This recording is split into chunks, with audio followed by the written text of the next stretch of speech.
afternoon, everyone, and welcome to Star Wars Headlines, the live discussion of the latest in the Star Wars universe, right here on laughingplace.com. I'm the co-founder of Laughing Place, Rebekah Mosley, and with me as always, is Mike Celestino, the host of Who's the Boss Pod and responsible for all Star Wars content here on Laughing Place. How you doing, Mike? Hello, I'm doing fine. How are you? It was great to actually get to see you in person. I was down in Orange Yeah. County the past few days, and we actually got to catch up for a few moments out there on the rivers of America. That was nice. Yeah, that was a crazy night because we had the Toontown final day of Toontown before it closes for a year at Disneyland, and then I was covering the Villains Night Disneyland After Dark event, and then Luke was over at Knott's Berry Farm covering the Boysenberry Festival preview. So yeah, it was just a lot happening at the same time. Hi, honey. How you doing? Well, my husband checking in from and co-founder checking in from work. Yeah. Hey, so you have something to share, I guess. You got a little. Yeah. So I had pre-ordered this like 6 months ago or something, and it finally came in the mail last week, and I haven't had a chance to open it yet. So I thought I would do it live on the show. So I'm just gonna. I already broke the tape here, so I'm just gonna open up this new Bib Fortuna Black Series figure.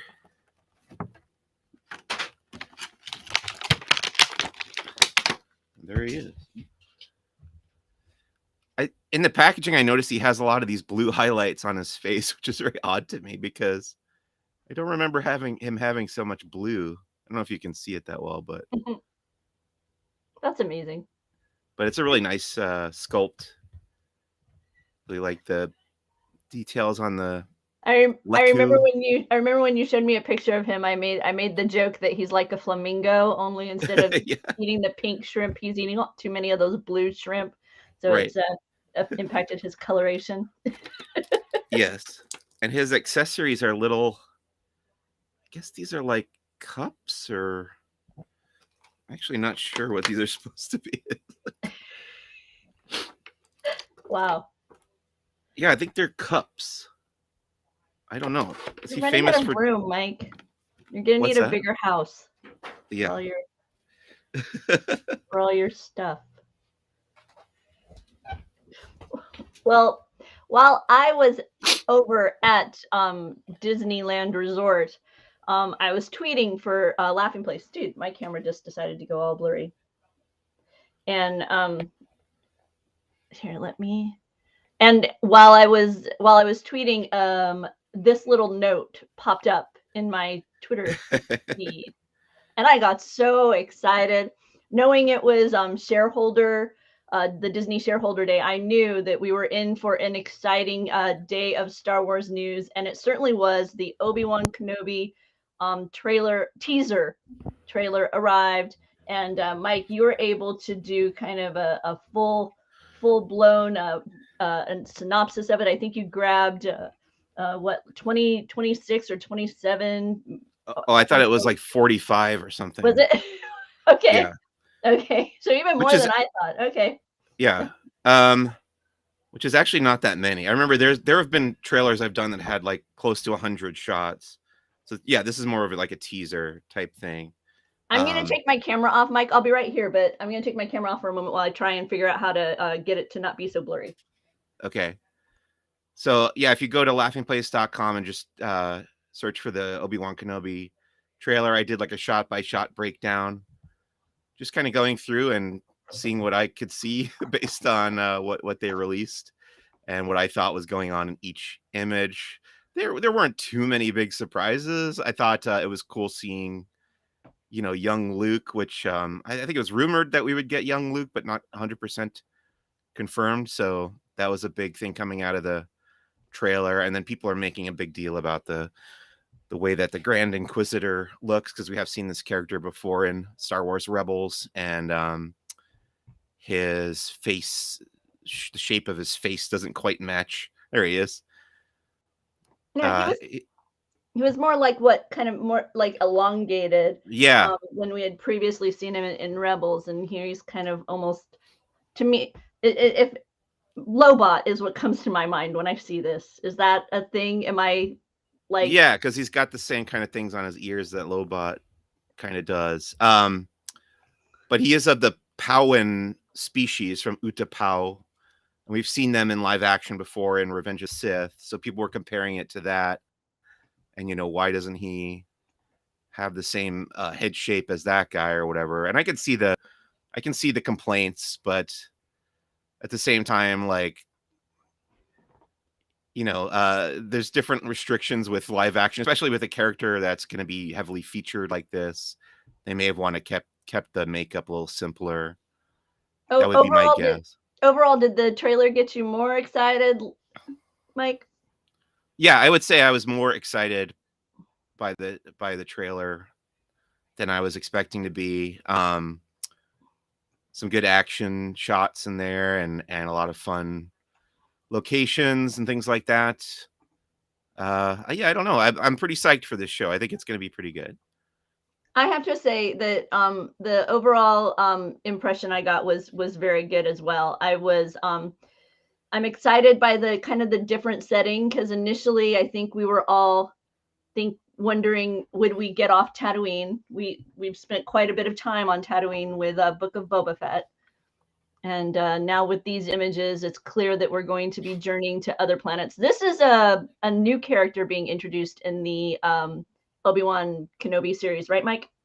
Yes, her character is named Inquisitor Reva, R-E-V-A, Inquisitor Reva. And she's there on the planet Daiyu, D-A-I-Y-U, according to the Entertainment Weekly article that came out the same or a couple hours before the trailer dropped. And the Arabesh in the background there says milk, M-I-L-K. That's funny. I thought that was pretty funny. So I guess it's a milk processing plant or something on this more industrial type planet. They called it sort of a Hong Kong type planet in the Entertainment Weekly article. And like this new droid is kind of scary looking, and looks like this stormtrooper is like going to be fighting it or something. So I guess it's not an Imperial droid. We'll find out, right? Yeah, his name seems to be Ned, though, according to the lettering on his collar there. As always, after I looked at the trailer, read Mike's analysis, then I hop on over to Star Wars Explained as well. Yeah, to learn a little bit more. Have you did you have a chance? I know you've talked about them before. I haven't watched his breakdown video yet. What any good tidbits coming out of there? One of the things that they pointed out is this. Oh, here, wait, hold up. It's in the wrong place. Just give me one moment to pull it up correctly. Is this image that we got under like it's a kind of almost an underwater boardroom, and it's connected with that image we see earlier of a like a vessel, a large building in the water. They connect that to a memory from the video game Jedi Fallen Order. Okay. The Fortress Inquisitorius. So I went over and looked at Wikipedia to just gather up a little bit of data. So there you go. So you can see this object here. It's out in the water, and I guess that was something that we caught sight of in the trailer as well. So Mike referenced the Entertainment Weekly article. This was written by Dalton Ross. I'm a fan of his, having followed his writing for Survivor. So I was excited to see that he was the one who got tapped for the Obi-Wan series. Hi, Disney fan 1955. Dalton Ross has this way of kind of not only being an entertainment reporter, but also kind of bringing in a little bit of the fan side.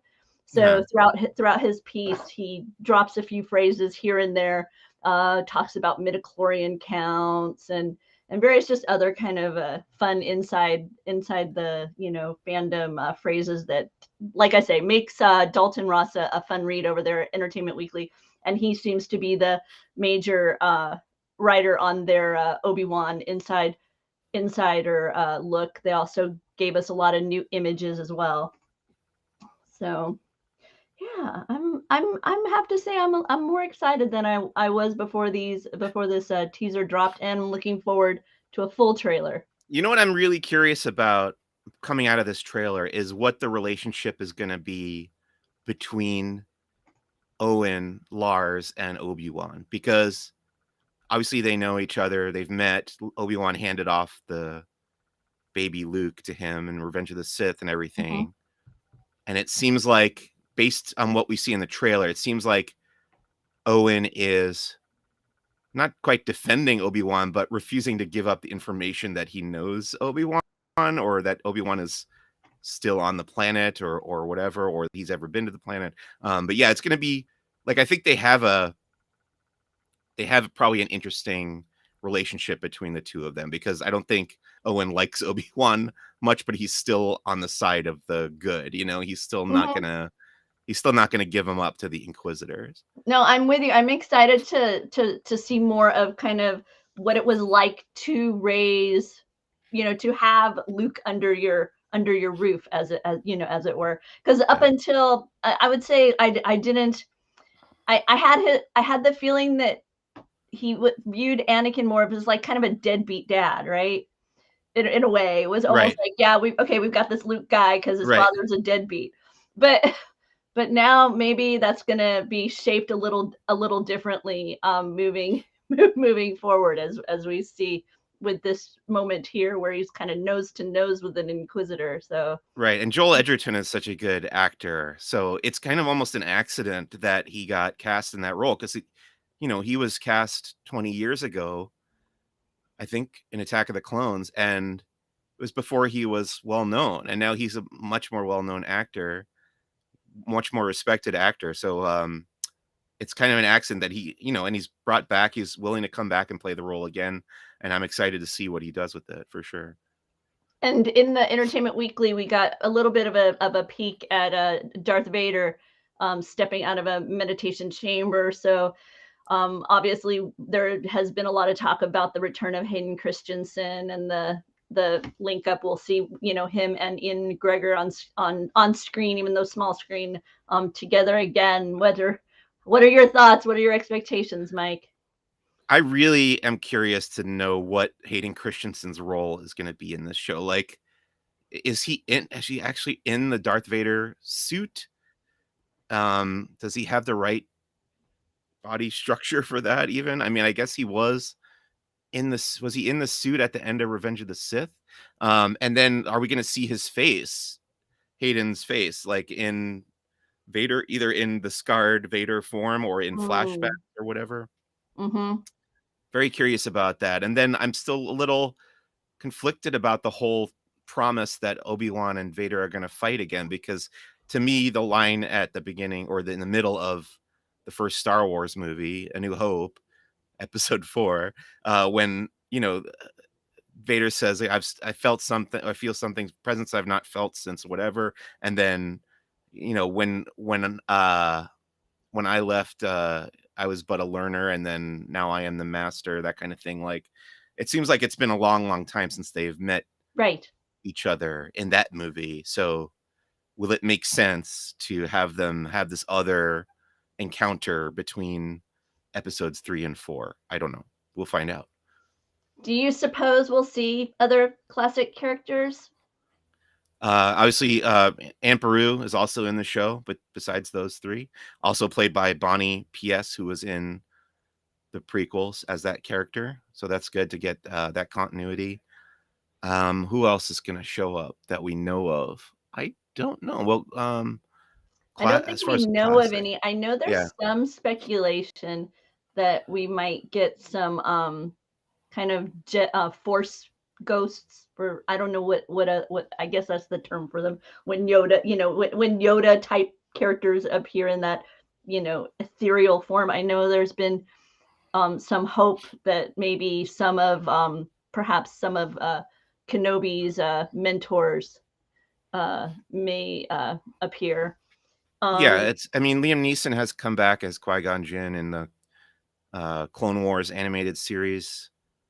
I want to say he also voiced something in Rebels, a voice of Qui-Gon, and I think he was at the end of Rise of Skywalker for a line when they did all the Jedi. And, so it's possible. For me, it's silly, but I loved this. this little tag. Oh, I loved it too. I With thought it was great. yeah, where you have the Disney logo and that arch is made by the saber cutting through. That was good stuff. My husband thinks they're gonna try and fit Grogu into this. Hey, Grogu's around. He's what? He's like 30 years old instead of 50 years old at this point in the timeline. So he may very well show up. It's funny. Everybody, I was thinking that they could really have some fun with us, and that kid on top of the sure, maybe it's not even Luke, and we're all being led astray. It's actually it might be some other child, and Luke's actually much younger, but no, I'm that's not true. But that was as I was watching, I was thinking, what if they're doing like a little red herring here? Continuing with, was there anything else you want to touch on with the Obi-Wan trailer before we take off to another topic, Mike? No, I don't think so. I think this series, based on the trailer, I would say it's probably going to live up to the promise that a Obi-Wan Kenobi series has, but especially at this point in the timeline, it seems like they're incorporating all the things that I would hope that they would do. So as far as that goes, and Deborah Chow is such a good director. Yeah. I don't know about the writer, Joe B, whatever. His track record wasn't as great as Deborah Chow's has been, but I think it'll be fine. Be good. And this is a limited run series. It's going to debut on May 25th on Disney Plus. So be sure to stay tuned for more information. We'll be talking about those episodes as they appear as well right here on Laughing Place, and we'll be discussing them on Who's the Bossk Pod as well. In other news, Disney, Star Wars fans are getting excited for the upcoming Star Wars Celebration 2022. Tickets are going to be made available again because they had been. This is an event that had been postponed due to COVID, right, Mike? Yes, it was supposed to be in the summer of 2020 and was canceled that year. I mean, you could say it was postponed, but in all likelihood, had the pandemic not happened, there would have been one in 2020 and then one in this year, 2022. So I would say that 2021 was just canceled, and then now this is the next one, really. So it is happening in 2 months and a couple weeks from now, and it's in the Anaheim Convention Center down by Disneyland, and they've got this great key art for it, which looks fantastic. I love that art. Love this. People have pointed out that it's reflective of a lot of stuff that's happening right now in Star Wars, because you've got Ahsoka coming up, got the Mandalorian there. There's a hooded figure, which is probably Obi-Wan. Vader is in a Obi-Wan series, and then people were also kind of observing that Darth Maul is there, which he's the only one that doesn't quite fit that pattern, because we've seen a bunch of Luke lately and stuff. So is there going to be some kind of a Darth Maul announcement? I think that's the big theorizing coming out of this poster art. Okay. Wow. Darth Maul. Live action Darth Maul would be cool. Yeah, I mean, there is a chunk of Darth Maul's story left to be told in his arc, because we've seen him die at the hands of Obi-Wan in the Rebels series, but we don't really know what he was up to kind of before he showed up in Rebels, during that period where he was controlling Crimson Dawn and Kira was working for him and stuff. So I think that part of Maul's story and Kira's story still needs to be told. So that would be my guess if they were to do a Darth Maul series about what it would be about. And as to the question from Disney fan, unfortunately, that's just, for me, my take is it's the reality of being in a fan base. There's going to be experiences that I'm just not going to be able to have due to the budget constraints I have, whether it be certain collectibles that I just simply can't bring myself to pay $800 for a Lego AT-AT, even as much as I would love to have it. So it's just kind of falls into yet, just another aspect of fandom where, maybe it's not in my budget or where I'm going to place my money. So that's kind of my take on it. The more I see it, the more I try and figure out how to make it happen. and we'll see if I'm able to. But that's kind of where my mindset is regarding the price point on that. Mike, in regards to this poster, there's this silhouette, and maybe I don't know if you recognize it, but below the X-wings, on the just in front of the walker, Yeah. is a ship silhouette, and I don't place it just off the top of my head. You don't happen to, do you? Oh, I think it's the Slave One, just like kind of Oh, turned okay. sideways. Okay. Yeah, it wasn't reaching out to me familiar because I can see the Razor Crest on the other side up there, right? Over on Vader's shoulder. Yes. Okay, cool. Thanks. And I the just wanted to. Millennium Falcon is kind of cut off Mm-hmm. And then on you've the got a very couple right of hand. droid silhouettes at the bottom with R2 and BB-8. They also have some just dated merchandise as well that will be available to attendees, along with the 20-year T-shirt for Attack of the Clones. This week, Mike's put up a review of several different comic books. This first one, I very much enjoyed myself. Oh, great. I'm eager to talk a little bit about it. What do you think of the #1 Star Wars Han Solo and Chewbacca, Mike? Yeah, I liked it a lot. I thought it was really well written. It's very like breezy. It goes by very quickly, even though it's like a super length comic. It's a $5 price point comic instead of $4. I think that means there's an extra like 5 to 10 pages or something like that. But it's about Han in the period before A New Hope and after Solo, a Star Wars story, when they're working for Jabba the Hutt. They've already kind of established their relationship with Jabba. So it's not when they first show up there, but it is kind of a couple years into that period. And they actually have to team up with Greedo, who's kind of like their frenemy, and they have to go on this heist to Corellia, Han's home planet, to retrieve the remains of one of Jabba's enemies from Corellia, which is just a fun idea. I love that they're teaming up with Greedo, that they're flying on the Millennium Falcon with him and stuff. And there's some other fun characters that get introduced here, and there's like a funny kind of odd twist ending that's happening in this issue that to me is very obvious what the truth is going to be in the end, but I still kind of like it as a twist for this little series. I don't know if they've said this is going to be a mini series or a ongoing series or whatever, but I'm glad it's happening. I'm glad to see this more of this part of Han's life. And I think the writer comes from TV. Yes. He's done some DC Mhm. superhero shows, I think, Yeah, TV and stuff. So Arrow, and Legends of Tomorrow. yeah, I thought they did a brilliant job for me capturing what I want is as the voice of Han Solo. I found the dialogue just, I could hear Harrison Ford. I could hear, yeah. them saying those phrases. And I always love it when we get a chance to see much more of Solo the Scoundrel. Yeah, exactly. And this is just it was a lot of fun. It went by so fast. I couldn't I was like, wait, it's already over. So I'm eager for next month's issue to arrive, or Yeah, and next issue.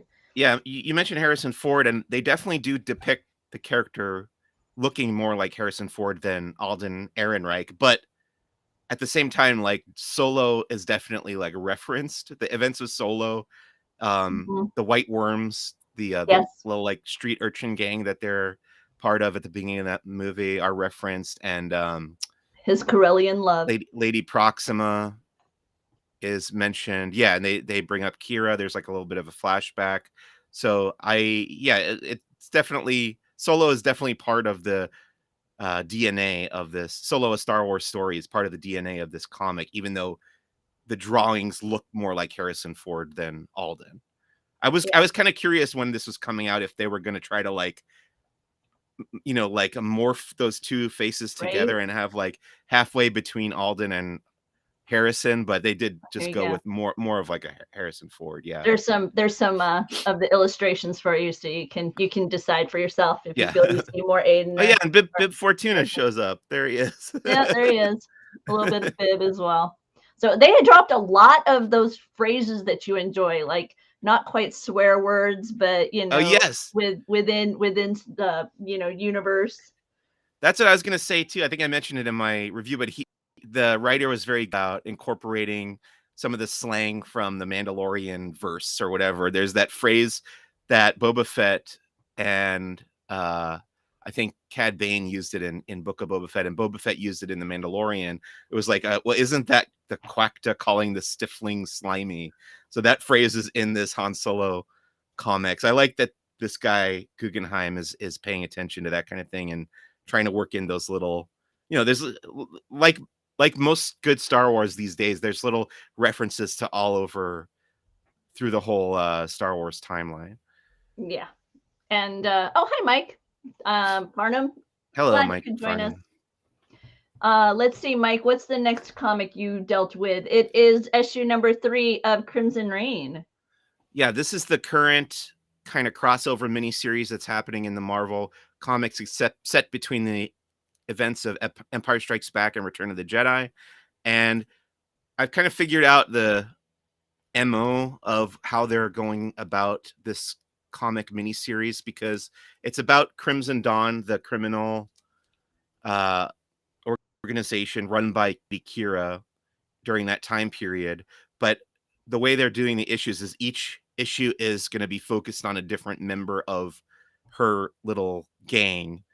And their mission right now is to take down the Sith. Basically, they want to assassinate Darth Vader and Emperor Palpatine. But before they get to that, they're doing this miniseries, which is focusing on each of the members of her gang and telling us how, their backstory and how they got involved with Crimson Dawn. Actually, this is my favorite issue so far, number 3, because it's about this character, the Archivist, who was kind of enigmatic, almost kind of a witch type character. But now we've gotten her backstory, and she was like a literal scholar archivist who was studying the dark side of the Force before Order 66 and the purge of the Jedi and stuff. Oh, wow. And then she goes into hiding, basically because it becomes illegal to basically talk about the Jedi or study the Jedi, which is what she was doing. Yeah, Agatha all the time, sort of like that. But then Kira takes her under her wing and like enlists her to be her like Sith expert, because she does want to take down the Sith. And she sends her like assignment under Kira is to track down Yoda, because they figure out that Yoda is one of the Jedi that survived the purge. And this story is about once we get up to the closer to the present in the flashbacks, it's about her tracking down Yoda on Dagobah and what happens after that point. So I really, really like this issue a lot. I like the character, the idea for the character. And I believe, my theory is that the character is named after the actual Lucasfilm archivist, whose name is Madeline Moskowitz. And this character's name is Madeline's son. So I was like, okay, they're both archivists. Oh, wow. But we saw a presentation by that real archivist at Walt Disney Family Museum last year. And that's what kind of rung that bell for me. I was like, okay, I'm guessing they named this after the real Lucasfilm archivist. Oh, wow. I love that tie-in. That's great. I'm glad that you caught that as you were checking out Crimson Reign issue number 3.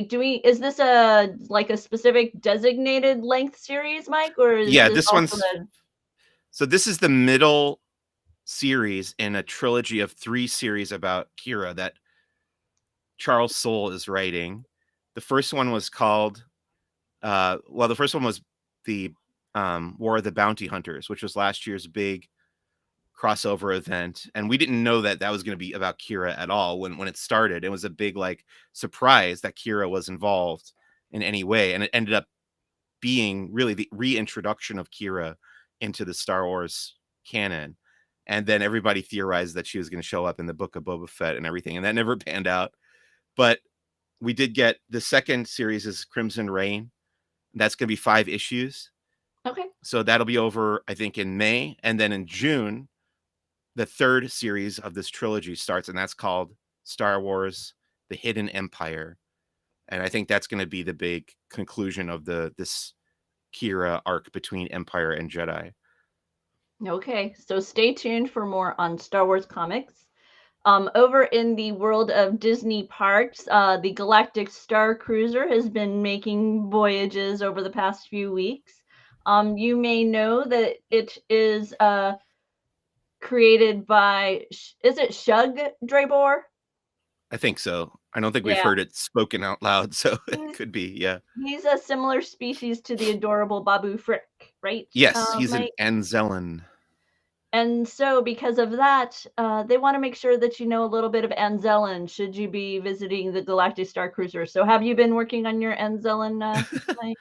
Well, the fun thing is that if you go to the app, let's say you're booked to go out on the Galactic Starcruiser, you can access the app, I think, 2 weeks early and explore the the map of the ship, and then they have the itinerary of your upcoming trip and stuff. But there's also this section where they list the phrases, the popular phrases that are spoken aboard the Halcyon, and they're all from the Anzellan language of that character Shug Drebor. And basically they give you the way to say hello, the way to say goodbye, and the third phrase is "let's celebrate," all in Anzellan. So they want you to kind of bone up on these phrases because they do use them on the ship. Oh, that's nice. So you can get ready in a little way to build excitement. Then once you're on board, they obviously have a lot of souvenirs and collectibles for you to take home with you to remember your trip aboard the Halcyon.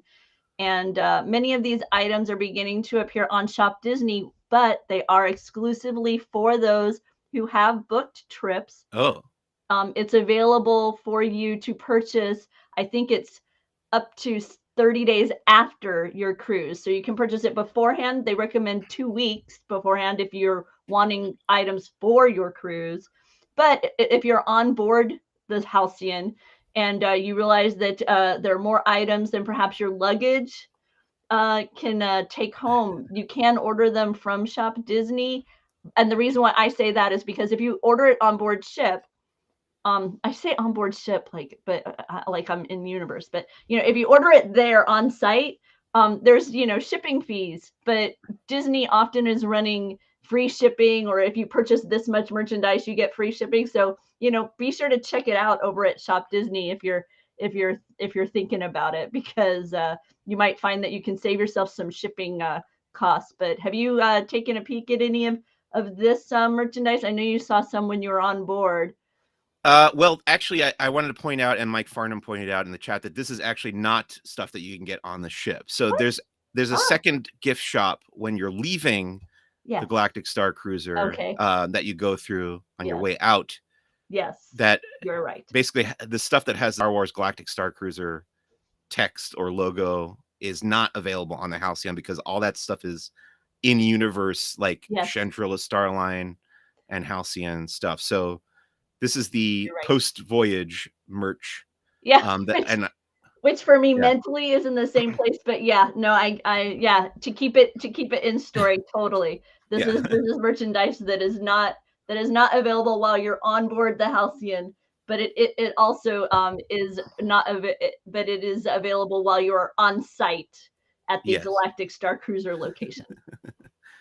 Yeah, so there is that gift shop on the ship where there's exclusive stuff that's all in universe, and then on the Yeah. way out, this is the stuff that you can get. And I guess if you miss out on that, now you can just get it on the Shop Disney. That's cool.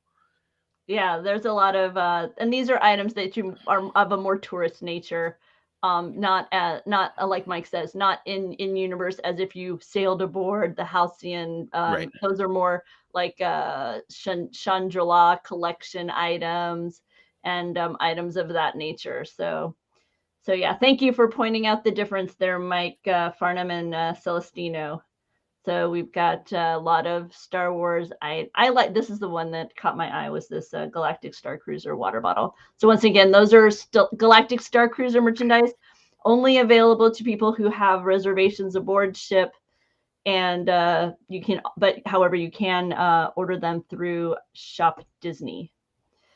In the world of board games, Villainous has been a popular Disney franchise game. you can play as various Disney villains, and now they are bringing out a version for the Star Wars universe. I've never played Villainous. Have you played it? Me either, but Okay. it's been I know it's rather a big deal. yeah, no, and I know we've done several reviews of it on Laughing Place because various Disney editions of it have been unveiled, and these these character pieces for the Star Wars Villains collection are really intriguing. Oh yeah. So you have Kylo represented, you have General Grievous represented. So kind of, and they've tried to go with kind of a worn look as Oh yeah. well, a little bit Mhm. antiqued. So we've got a full write up about the game, the various kinds of cards that you'll find involved with this cardboard game on Laughing Place. So we'll have the link below so you can learn more about that if you're interested in Villainous. Lego games. We've got the Skywalker Saga on its way here soon, and they did a nice behind the scenes video on all the planets that you're going to be able to experience in this game. Let's see, Every time we get a story about this, it seems more real, I know. and yet I get more and more nervous that it's not going to happen again, because they pushed it back so many times. But it does seem, it's less than a month now And till this seeing comes out. all the footage that they shared in this video, I see why there were the delays that we saw. And I just hit a button that made everything go dark on my computer.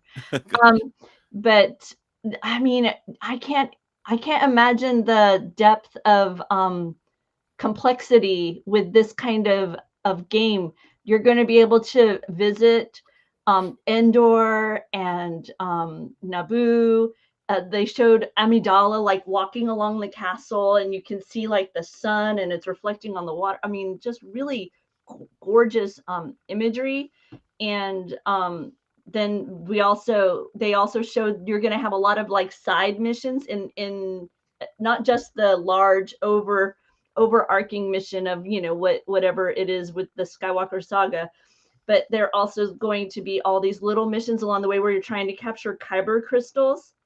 Mhm. And among one of the little side missions that they have is you can feed the sarlacc. So you go around and you gather up stuff, and then you're feeding the sarlacc. So just lots of different like kind of just jump into the Star Wars universe. Yeah, it looks fun. I actually haven't had the chance to watch this this new behind the scenes yet, but it's up on our website, Yep, laughingplace.com. it is. And my computer crashed, Mike, so I'm pulling Oh up stuff gosh. again. Okay. So I forget yeah, what else. There isn't much it's else. I think I have Lego I have stuff. the Lego thing right here. I got it up Okay. really quickly.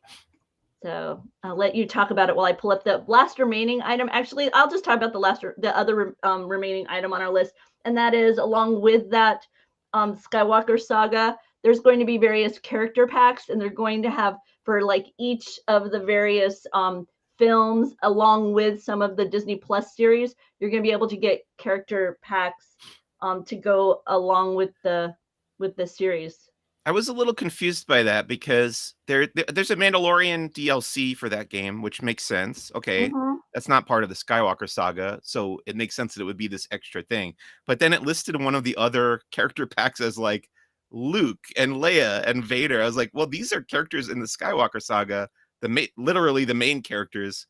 Shouldn't they already be part of the game? Like, what is happening there? Those aren't like automatically part of the playable. A lot of times with the Lego games, you'll have varying forms of characters from different parts of their roles that they have within the film. The what I'll talk about is from experience is Jurassic Park. Yeah. You might have Ellie Sattler um when she's like in her little I'm outside digging up bones, and then Right. you might have a different version of her later on when Okay. she's been chased by dinosaurs, and so her clothes are torn and her face is messed Ah, up. gotcha. So that kind of thing. Or Lexi, they have some with her cat and other times without her hat. because of like where in the film things happen, or that kind of element. So I suspect with like Leia, you might end up with like battle uniform Leia versus rebel princess, buns on the side of the head Leia. That you'd see varying forms of Okay, Leia unveiled as different characters throughout it that makes sense. as you explore. But Mike is trying to figure out if he's going to get a new house so that he can have enough room for this amazing AT-AT. Yeah, I mean, this is a set that's been out for a while now. It's just now available on Shop Disney for the first time.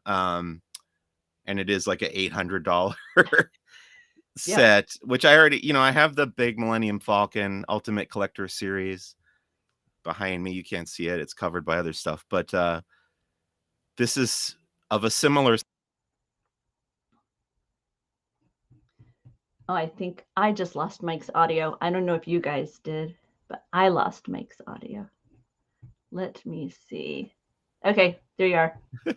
Yeah, it said the host muted my mic, but I hadn't touched any buttons. Okay. So I don't know what happened. But yeah, this is a big set. It's expensive. It's very cool. But I just don't have room, I don't think, right now.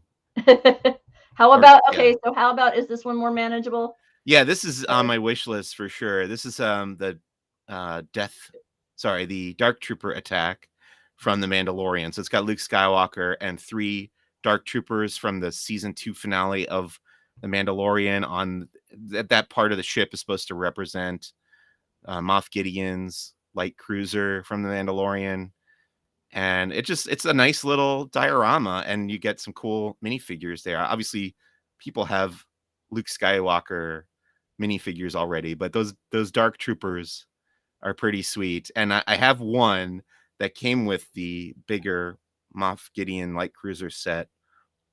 So you got to get this battle pack, and you'll have 3 more at least for Luke to fight in that scene where he takes out a whole bunch of them. So I think this is going to be a popular one. It's been out again I think it came out last month, but now it's come to Shop Disney for the first time. And once again, with Shop Disney, if you pay attention to the timing, sometimes they'll have free shipping. So maybe it's something that you can add to your order to reach that free shipping number. And as always with Shop Disney, if you click through Laughing Place, we do get a small affiliate fee link, and we appreciate that. It helps support the various projects and stuff that we do here at Laughing Place, things like this, and Mike's podcast and other fun endeavors here at laughingplace.com. Let's see, Mike. I think with that, we've talked about all the various topics this week on Star Wars Headlines, unless something has cropped up while we've been here, or if I overlooked something. I think it was a big day yesterday for Star Wars because of the Obi-Wan trailer and the comics and stuff. So that was the main stuff to talk about this week. I think people are just super excited for this Obi-Wan series, and we've still got a couple months wait for that. But I think people have their hopes very high. I definitely do. I was kind of had a moderate expectations, especially after Boba Fett didn't hit quite where I expected, even though I did enjoy it. It wasn't quite what I expected. So I'm still a little gun shy because of that. So I'm not quite as fired up as I was following that first season of Mando, following these seasons of Mandalorian, but I am more excited than I was. So, and it's revisiting timeframes that I enjoy. I like these closer to A New Hope. When we start to get closer to kind of those moments in time within the Star Wars universe, and having this new Han Solo and Chewbacca series, which hits exactly the time frame that I adore, has been very, very much fun as a Star Wars fan. So let's see. Around here at Laughing Place, we've got lots going on. Everything we talked about here on Star Wars Headlines will include as links below, so you can find more information about it. Mike's always keeping up on top of the Star Wars news. You can follow him on Twitter at Who's the Boss Pod. You see it right there underneath his little picture there. Here at Laughing Place, we've got Disney Trivia on Saturday night at 7:30. That's, I think, our next program here in studio. I know we often are inside the parks. So if you're someone who enjoys Disney theme parks, subscribe and hit that like button so that you can become notified, and hit the bell so that you can be notified when we do go live from the parks. If you enjoyed this show, give us a like. It helps other people find us. Hey, why don't you tell people that you found us? Let them know that there's this place on Laughing Place YouTube channel where they talk about the latest Star Wars headlines each week. So with that, I'm going to say farewell. We'll see you guys next week. Bye.